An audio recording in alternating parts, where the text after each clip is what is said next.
Donc on va continuer avec la présentation de la Ligue nationale pour la liberté de la vaccination avec Martine et Marie-Pierre.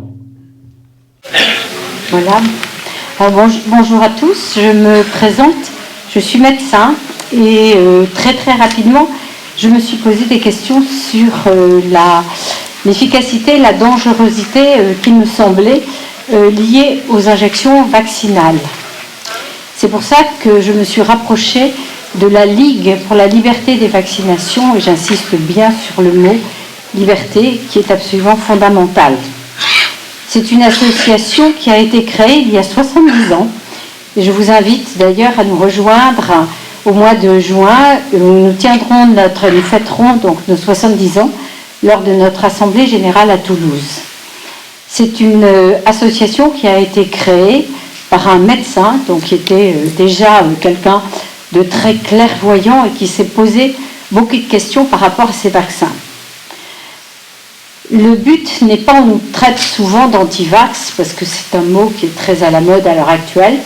Nous ne sommes pas anti-vax, mais nous sommes excessivement attachés à la liberté.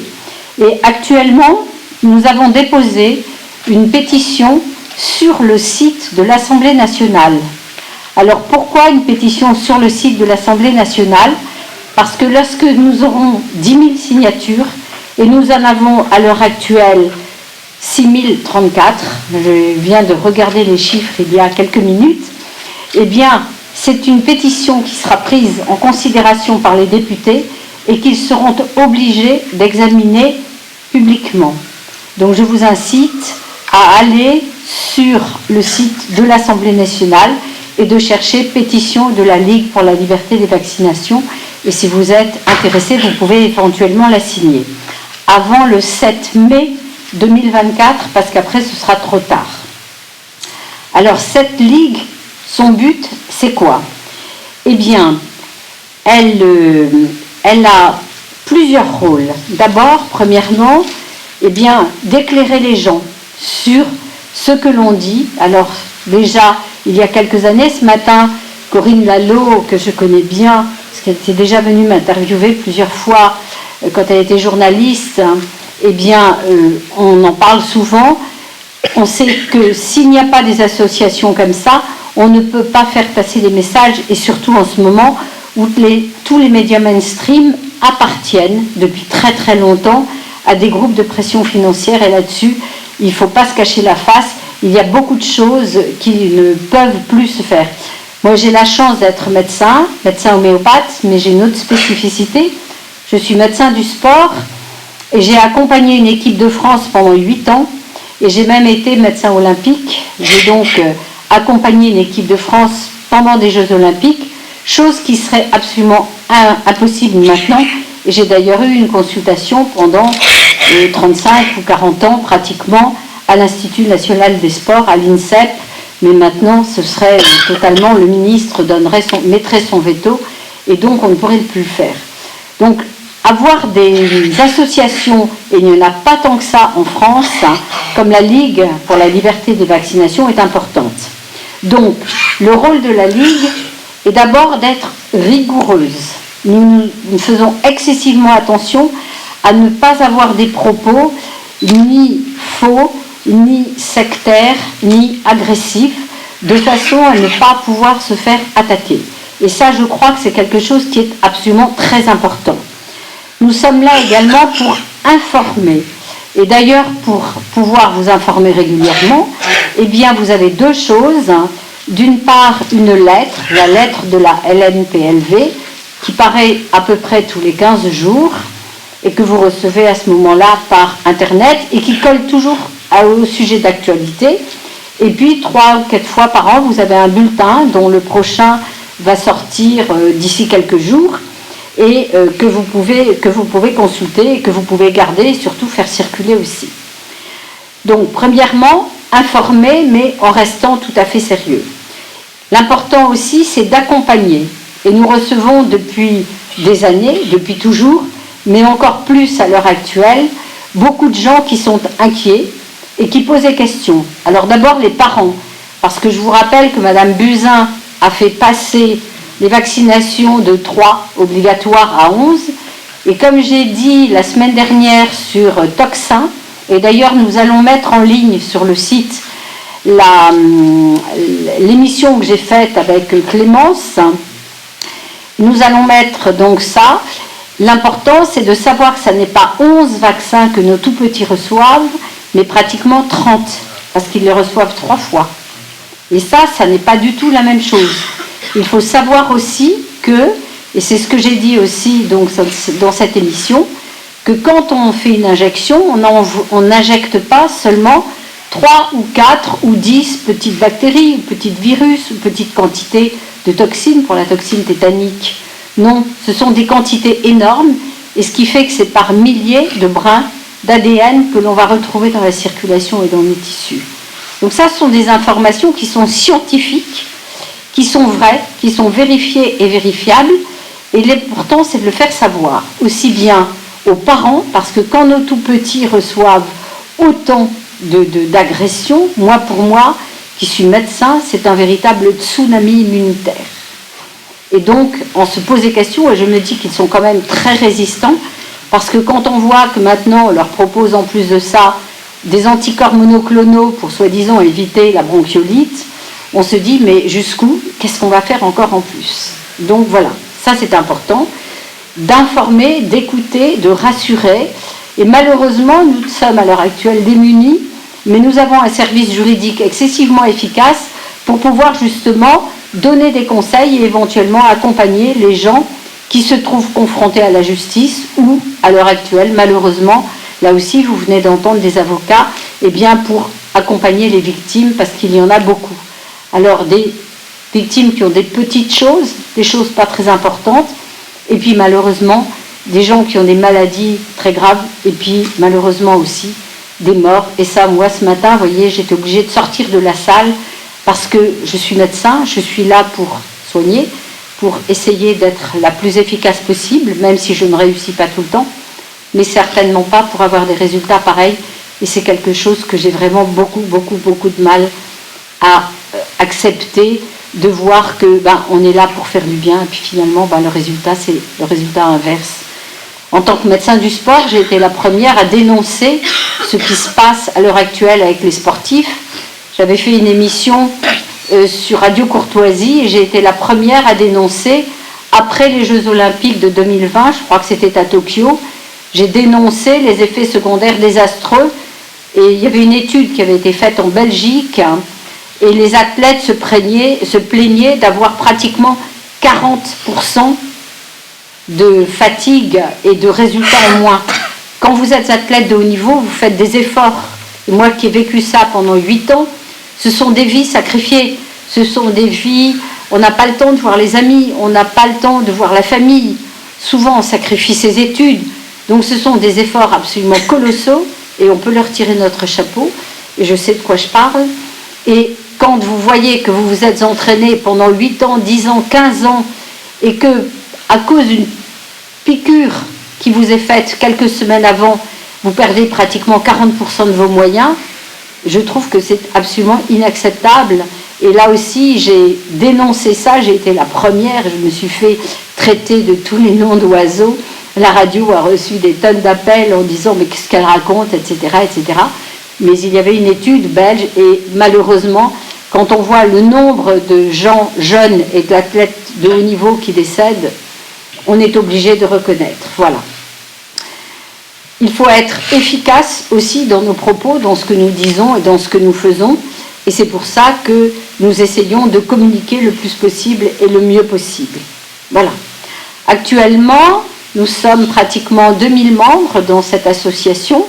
Et bien entendu, je crois que c'est important d'être de plus en plus nombreux. Alors heureusement, il y a des tas d'associations qui depuis, et moi je dis quelque part, merci Covid, parce que ça a fait émerger une certaine vérité, à savoir que on nous racontait quand même beaucoup de bêtises, beaucoup de faussetés, beaucoup de mensonges.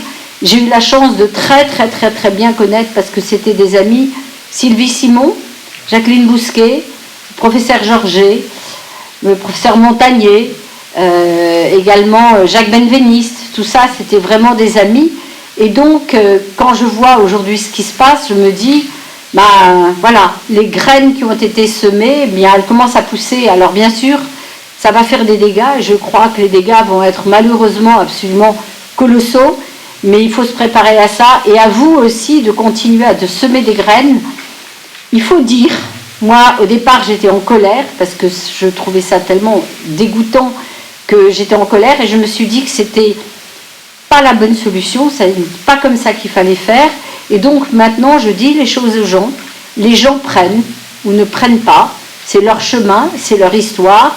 Il y a des gens qui veulent être dans le déni, je pense à des amis en particulier, ils en sont à 10, 15 morts autour d'eux, dont 2 ou 3 membres de leur famille, des cancers dont directement le frère, la belle-sœur, la fille. Et quand on essaye de leur dire ce qui se passe en ce moment, mais toi, de toute façon, tu es une complotiste, etc., etc., arrête de nous embêter avec tes trucs. Les gens ne veulent pas, donc à nous de dire, ils prennent, mais s'ils ne veulent pas, ça ne sert à rien d'essayer de les convaincre, parce que je crois que ça fait l'effet inverse, donc de l'effet recherché. Et la Ligue a toujours fonctionné comme ça. Voilà. Donc, vous avez un stand qui est à l'extérieur, et donc vous pouvez y passer. On essaye aussi beaucoup de diffuser les livres de tous les vilains qui écrivent des choses à l'heure actuelle sur la situation. Voilà. Et donc, eh bien, cette association est une belle association. Moi, je ne regrette pas et je les remercie tous les jours d'en faire partie parce que, eh bien, j'ai appris beaucoup, j'ai rencontré beaucoup de belles personnes. Et puis surtout, vous voyez, depuis ce matin, j'ai écouté des dizaines et des dizaines de gens qui sont venus me demander, en tant que médecin, quoi faire, qui voir, qui rencontrer, comment. J'ai rencontré, je pense, à une dame qui est venue me voir, qui a perdu sa sœur 2 jours après une injection. La 2e injection, elle s'est endormie dans son sommeil. Et c'était une dame qui avait une petite cinquantaine, donc pas très âgée. Et elle-même, eh ben, depuis, elle a des problèmes cardiaques, elle a dû être opérée du cœur. Et donc, ces gens-là, il faut les écouter, il faut être présent, il faut leur remonter le moral comme on peut, être présent. Et puis surtout aussi, ça fait partie de notre rôle, de leur dire de s'inscrire dans des associations. Alors bravo à Chair à tout cœur, ça c'est une très belle association aussi, mais il y en a des dizaines aussi, et la Ligue continue son travail qu'elle a commencé il y a 70 ans et on a été les premiers, donc merci au médecin qui a été un clairvoyant, et par ce biais-là, parce qu'immanquablement ça débouchera sur des procédures qui ne vont pas échapper. Et je crois que c'est vraiment très important que plus on sera nombreux et mieux ce sera, parce que eh bien, l'union fait la force, et puis surtout, un gros groupe a toujours plus de poids que quand on est tout petit. Moi qui suis médecin homéopathe, j'avais toujours proposé à mes confrères de créer une énorme fédération dans laquelle il y ait tout le corps médical homéopathe, mais en même temps le grand public pour que nous soyons nombreux. Et puis les égos de chacun, etc., a fait que, non, moi je suis président. Il y en a un qui m'a dit un jour, oui, mais tu te rends compte l'importance de notre association. Je lui dis, écoute, excuse-moi, mais vous êtes combien? 54 membres. Que voulez-vous que face aux institutions officielles, une association de 54 membres fasse? Voilà. Par contre, quand on voit ce qui se passe aujourd'hui, eh bien on fait bloc et on est capable, s'il y a besoin. On a tous tissé des liens d'amitié. C'est bien qu'il y ait des associations locales, mais à certains moments, il va falloir aussi se regrouper pour faire des actions communes. Et je pense que ça, ce sont des choses qui vont se faire à l'avenir.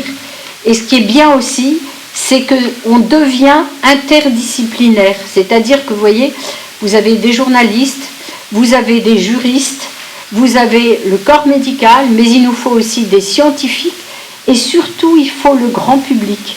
C'est vous, moi c'est toujours ce que j'ai dit, c'est vous, grand public, qui allez nous aider à faire bouger des choses. Ça partira d'en bas. Et ça n'est pas péjoratif que je dis, c'est tout à fait positif. Parce que nous, médecins, nous n'avons pas le pouvoir, vous connaissez le Conseil de l'Ordre, nous sommes obligés donc de nous battre contre ces institutions et contre Big Pharma. Vous êtes beaucoup plus nombreux et vous n'êtes attachés à rien. Donc c'est vous qui avez le pouvoir. Et c'est vous qui pouvez nous aider et nous accompagner dans toutes les démarches qu'on va être obligés d'entreprendre pour pouvoir être présent à vos côtés et vous aider à sortir de ce qui se trame. Parce qu'il faut être tout à fait lucide, c'est que j'ai regardé l'autre jour sur Arte 3 séries, je crois, sur le capitalisme américain. Et c'était très intéressant parce qu'en fait, ils ont mis en place un système il y a plus de 150 ans, je dirais même pratiquement 200 ans.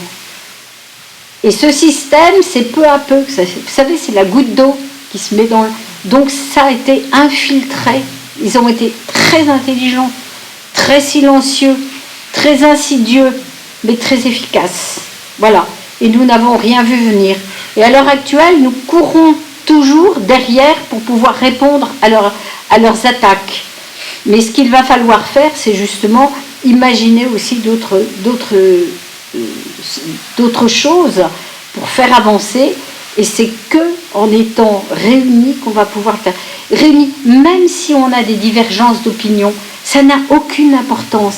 On est tous différents. Quand je vous regarde tous, moi qui suis homéopathe, je connais les typologies. Je sais qu'il y en a qui sont plus passionnés, d'autres qui sont plus calmes, les troisièmes qui sont plus ceci, il y a des bilieux, il y en a qui sont au contraire complètement extravertis. On s'en fiche de ça. L'important, c'est de faire bloc, de partager, d'échanger, et puis surtout de devenir tolérant aussi. Ça, c'est un mot, c'est ce que je disais l'autre jour, il y a des mots maintenant qui sont pratiquement considérés comme des gros mots. Eh bien non, la tolérance, c'est quelque chose qui devrait revenir. C'est comme l'éthique, le respect. Ça fait vieillot, ça fait vieille France, ça fait vieux machin. Ben moi, ça m'est égal. D'être traité de vieux machin, je suis déjà traité de complotiste, donc un peu plus, un peu moins, ça n'est pas grave. Voilà. Et donc c'est en ce sens que, eh bien, n'oubliez pas cette belle association. Je vous dis donc, 70 ans d'existence, on est les premiers. Il n'y en a pas beaucoup qui ont pris ce rôle-là. Alors maintenant, heureusement, il y a SLS, le syndicat Santé Liberté. Il y a Réinfo Covid qui est maintenant transformé. Il y a toutes ces associations merveilleuses et formidables. Mais nous avons un rôle tout à fait spécifique à jouer. Et donc, c'est important que, eh bien, on se rejoigne. Et puis, éventuellement, ceux qui sont dans la région de Toulouse ou qui ont envie de venir, eh bien, nous rejoignent pour notre Assemblée Générale et fêter notre anniversaire. Car il y aura l'Assemblée Générale le matin et ensuite l'après-midi. Ça ne sera qu'une après-midi de festive, d'échange, de partage, d'amitié, et j'allais dire d'amour, parce que je crois que c'est vraiment un mot qu'il faut mettre en gros, bien clignotant, etc., etc., etc. Voilà ce que je voulais vous dire sur la Ligue et sur ses fonctions, et surtout sa transparence, son honnêteté, son efficacité et son éthique. Et ça aussi, c'est un mot qui est vilain à l'heure actuelle, mais sur lequel j'insiste absolument beaucoup. Merci de votre attention.